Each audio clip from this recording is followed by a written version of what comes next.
Then pass it off to Sheila Fairless. We actually did get a demo of the ARMUS hybrid platform during the quality committee session.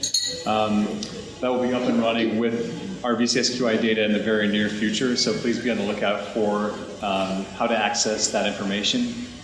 Just wanted to, Sheila, first of all, recognize you as the ARMUS clinical database specialist for CathPCI and ACC databases. And just wanted to see if you wanted to add a couple of words with regards to the hybrid platform.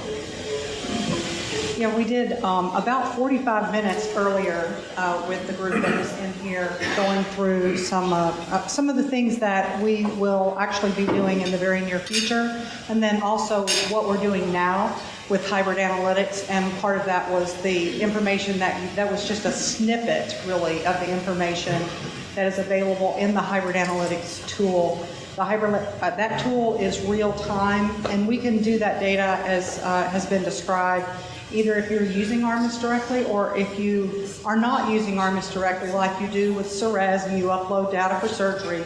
You can also do that for the cardiology piece, and then we can then process that data in with the other data. And then we'll just be receiving direction at what particular metrics the group wants to focus on. But there's a lot of things coming with that tool, and I think as we get everyone who has contracted with ARMUS, we now have your data in, and we're able to process that for you.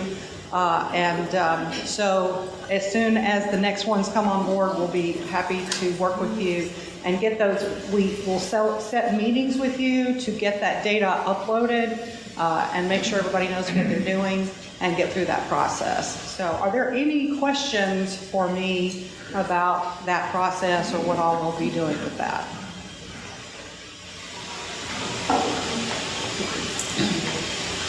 Any questions for me with regard to this as well? We are looking, going to explore our next iteration, which is hopefully to expand some of the other NCDR registries to be able to maintain our database a bit more robust, and so we'll begin to explore those options as well. Dr. Shorn, once ACE gives you the feedback, how will the hospitals get that feedback? So the way we have envisioned this, and the way the protocol works, is the hospitals will get their information, and each institution receives their own data, and each institution is then responsible for addressing the results, but they will also get the aggregate data. So you will get to see your institution or your system's performance and then be able to compare it to the rest of the Commonwealth. What do you think the time frame is for that? Well, that's a great question. We got a bunch of data 3 or 4 weeks ago. And unfortunately, it wasn't in the format that we thought we were going to get it in. And so they need to look at some of the films again and reprocess. I am not sure. Did Bonnie tell you what their timeline was? So as soon as we get that information, we will forward it your institution and then the aggregate for comparison to you. And then if there are any outliers, then the hope and expectation is that those individual films can be de-identified for you all, go through your individual QA process, and any issues that may be completely appropriate. There may be data that wasn't available for the reviewers, but if there are issues, then that gives you an opportunity for early corrective action. Any other questions? Yeah.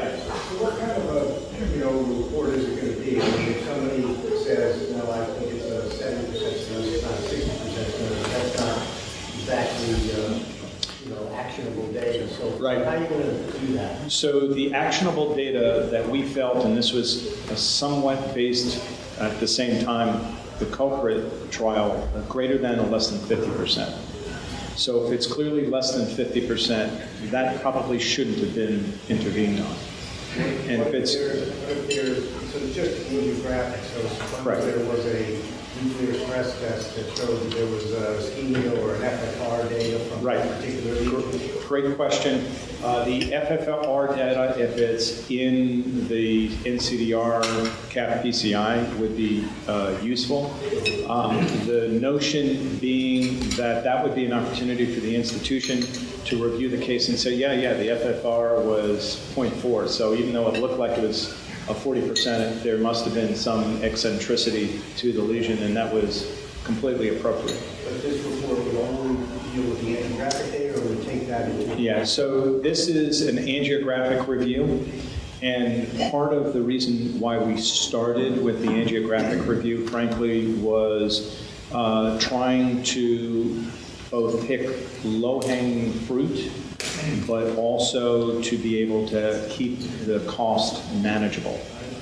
So, yeah, so in Maryland, they have an unfunded mandate to do 5% and far more costly, and their cost is probably 5 times, 6 times more than per case than ours.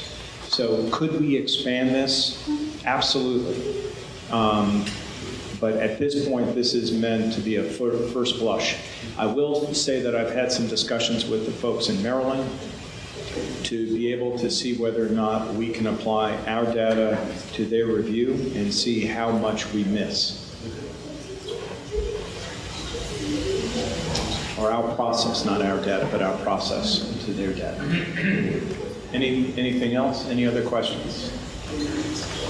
Okay, I'll pass it back to Penny. Thanks very much, Dr. Shore, Sheila, and again, your guys' input is crucial as we're still really in the embryonic phases of our ACC databases. So please reach out if there's any ideas you guys have, or any thoughts on how we can best move forward in this new collaborative.